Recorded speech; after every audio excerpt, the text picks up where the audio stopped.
بیچاری کئی روز سے دم توڑ رہی ہے، ڈر ہے خبر بد نہ میرے منہ سے نکل جائے، تقدیر تو مبرم نظر آتی ہے ولیکن پیران کلیسا کی دعا ہے کہ یہ ٹل جائے۔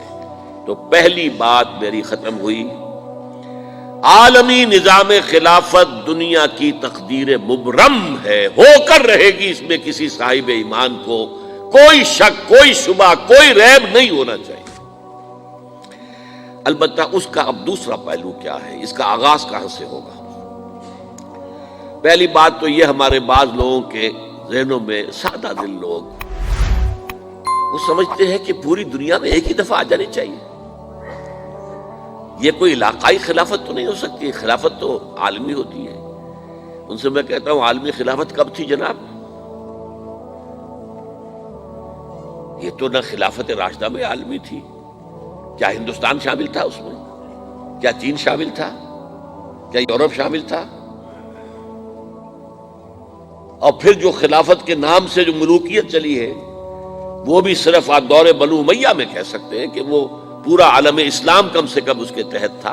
بعد میں خلافت عباس، بنو عباس میں اور فاطمیین کی خلافت میں اور آل عثمان جو ہیں آٹومان ٹرکس کی خلافت میں ٹکڑے تھے، حصے بکھرے تھے، کوئی مانتا تھا کوئی نہیں مانتا تھا۔ اور سب سے بڑی بات یہ، اگر ایک دم پوری دنیا پر خلافت قائم ہو سکتی تو حضور کے دست مبارک سے ہوتی، لیکن نہیں ہوئی۔ نتیجہ کیا نکلا؟ ایک ملک میں حضور نے قائم کر دی، جزیرہ نما عرب،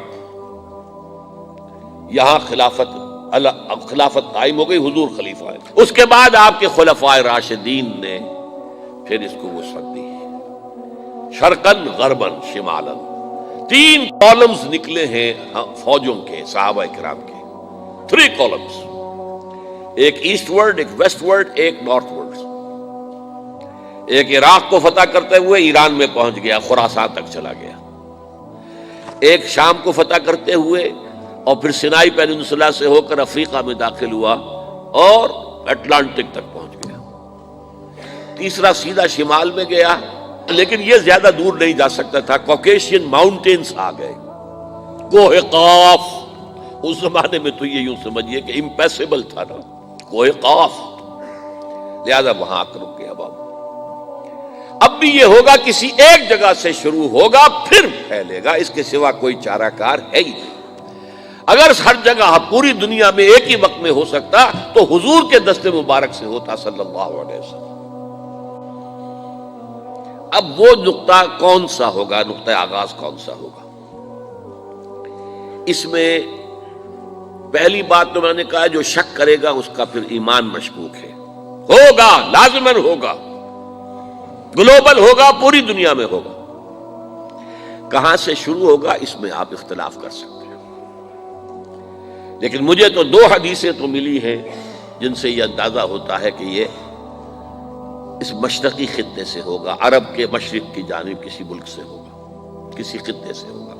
وہ حدیثیں بھی اب آپ پڑھ لیجیے پہلے، پھر میں کہہ رہا ہوں یہ خزانہ ہے جو ہم نے آپ کی خدمت میں پیش کیا ہے، کاش کہ آپ اس کی قدر کر سکیں، یہ حدیثیں آپ کو ازبر ہو جائیں، یاد ہو جائیں، لوح قلب پر نقش ہو جائیں۔ ہندوستان اور خراسان یعنی موجودہ افغانستان کا ذکر ابن ماجہ کی روایت ہے، عن عبداللہ ابن الحارث رضی اللہ تعالی عنہ قال رسول اللہ صلی اللہ علیہ وسلم یخرج ناس من المشرق یؤتئون للمہدی یعنی سلطانہ، یعنی سلطانہ، دونوں طرح سے پڑھ سکتے ہیں۔ حضرت عبداللہ ابن حارث فرماتے ہیں رضی اللہ تعالی عنہ کہ حضور نے ارشاد فرمایا، مشرق کی طرف سے وہ فوجیں نکلیں گی، لوگ آئیں گے جو عرب میں مہدی کی حکومت قائم کریں گے۔ یہ مہدی کون ہوں گے اس کا ذکر میں ذرا بعد میں کروں گا، لیکن نوٹ کر لیجئے کہ مہدی سے پہلے لازماً کسی مشرقی علاقے کے اندر وہ نظام قائم ہو چکے گا، تب وہاں سے فوجیں آئیں گی نا۔ یہ مشرق کون سا ہے؟ عرب کے مشرق میں آپ چلیے، ایران بھی آ جائے گا، افغانستان بھی ہے، پاکستان بھی ہے، اور اگر اسے اور توسیع دیں تو ہندوستان بھی ہے۔ یہ ہے عرب کا مشرق، اس سے فوجیں جائیں گی۔ اس کا کیا مطلب ہے کہ اس میں سے کسی جگہ پر نظام خلافت پہلے قائم ہو جائے گا، تاکہ وہاں سے فوجیں جائیں گی جو جزیرہ نما عرب میں حضرت مہدی کی حکومت کو قائم کریں گی۔ اب دوسری حدیث سنیے، یہ سنن ابن ماجہ کی حدیث تھی جو میں نے آپ کو سنائی، آپ نے پڑھی۔ دوسری، عن ابی ہریرہ رضی اللہ تعالی عنہ،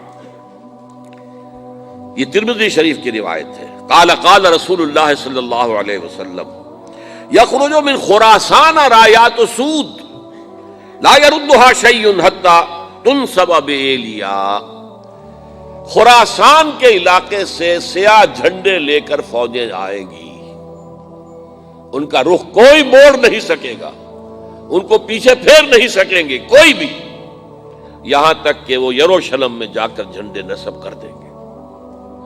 ایلیا حضور کے زمانے میں یروشلم کو کہتے تھے۔ یہ یروشلم تھا جب حضرت سلیمان کی حکومت تھی، اور یہاں پر معبد سلیمانی، ہیکل سلیمانی قائم ہوا، پھر یہ یروشلم ہی رہا ہے تاریخ میں، یہاں تک کہ سن 70 عیسوی میں جب ٹائٹس رومی جنرل نے اس کو گرایا، ختم کیا، سیکنڈ ٹیمپل گرا دیا، اور یہاں سے یہودیوں کو کہا نکل جاؤ یہاں سے، کوئی یہودی باقی نہیں رہا، بالکل تہو بالا برباد کر دیا۔ اس کے کوئی 150 سال بعد ہیڈریان، رومن ایمپرر ہیڈریان، اس نے پھر دوبارہ آباد کیا اس شہر کو۔ 150 سال تک یہ بالکل بنجر اور بالکل غیر آباد پڑا تھا۔ اب ہیڈریان نے جب آباد کیا تو اس کا نام ایلیا رکھا، اب یروشلم نام نہیں تھا۔ تو حضور کے زمانے میں پھر اس کا نام ایلیا تھا، اور اب اس سے کیا معلوم ہو رہا ہے کہ یہ یروشلم مسلمانوں کے قبضے سے اس وقت نکلا ہوا ہوگا۔ ایک دفعہ پہلے نکلا تھا، سن 1099 عیسوی میں مسلمانوں کے ہاتھ سے نکلا، کروسیڈرز، عیسائیوں نے آ کر اس کو قبضے میں کیا، لاکھوں مسلمانوں کو مارا، قتل کیا۔ اس کو 1187 عیسوی میں واپس لیا ہے۔ کس نے لیا ہے؟ صلاح الدین ایوبی، کرد۔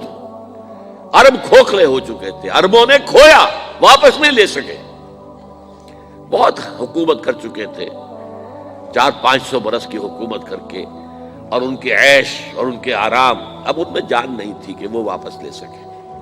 واپس لینے والا گرم کرد خون تھا، صلاح الدین ایوبی۔ تو گویا کہ اب آپ سمجھئے کہ 88 برس تک عیسائیوں کا قبضہ رہا یروشلم پر۔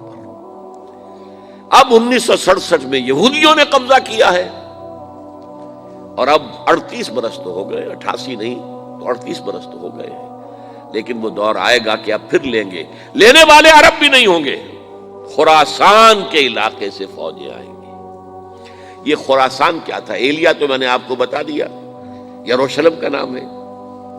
خراسان اس زمانے میں ایک بہت بڑے ملک کو کہتے تھے، کچھ حصہ پاکستان کا بھی اس میں شامل ہے، کچھ حصہ ایران کا بھی ہے۔ ایران کے اس حصے کو اب بھی خراسان کہتے ہیں، وہ ایک صوبہ ہے، خراسان ایک صوبہ ہے ایران کا چھوٹا سا۔ پاکستان میں خاص طور پر یہ جو علاقہ مالاکنڈ ایجنسی کہلاتی ہے، اس سے اوپر جتنا علاقہ ہے، اور یہ جو واخان کی ایک پٹی آتی ہے اوپر، واخان افغانستان کی ایک پٹی سی دم سی چلی آتی ہے جو جا کر چائنا کی سرحد سے مل جاتی ہے، یہاں سے لے کے یہاں تک یہ جو مالاکنڈ کا وہ درہ ہے اور پہاڑ ہے، یہ بھی خراسان کا حصہ ہے۔ باقی تقریباً 2/3 آف افغانستان، ساؤدرن حصہ نہیں ہے خراسان کا حصہ، یہ سیستان کہلاتا تھا، یہ خراسان نہیں ہے، لیکن یہ کہ اوپر کا 2/3 آف افغانستان، اور اس کے ساتھ یہ جو عرب، جو اب یہ ترک ممالک آزاد ہوئے ہیں سوویت یونین کی ڈسولوشن کے ساتھ، یہ سارا علاقہ کہلاتا ہے خراسان بزرگ، دی گریٹ خراسان۔